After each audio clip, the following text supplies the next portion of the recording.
महाप्रसादाचा कार्यक्रम आयोजित करण्यात आला होता। पंचक्रोशीतील भाविक भक्तांनी या महाप्रसादाचा लाभ घेतला। बातमी प्रतिनिधी संभाजी शिंदे, नेवासा।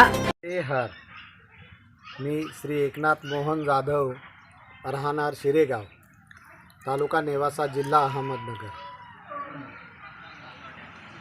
मी 2019ला नर्मदा पायी परिक्रमेला गेलो होतो।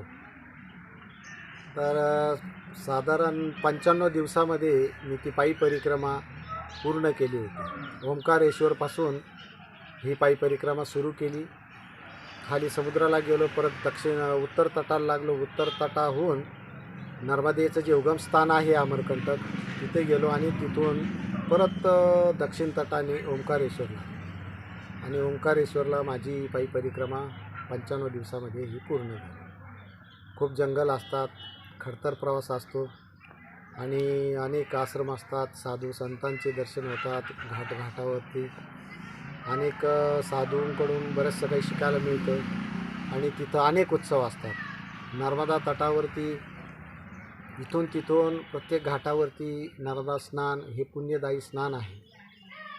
तेव्हा जसं गंगेचं आपल्याला एक स्नानाने पुण्य मिळतं, तर नर्मदेचं साक्षात नुसतं दर्शनाने पुण्य मिळतं।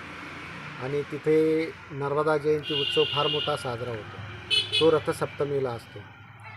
आणि नर्मदेचं काही ठिकाणी 1 किलोमीटर 1.5 किलोमीटर पण पात्र आहे रुंद, तरी अशा ठिकाणी नर्मदा मातेला अखंड अशी साडी ह्या तीरापासून तर त्या तीरापर्यंत अर्पण करतात। साडी चोळी तिची ओटी भरतात, तिला महाप्रसाद देतात, तिला द्रोणमध्ये दीपदान करतात, तुपाचा दिवा लावून सोडतात, फुलं वाहतात असा, आणि वाजत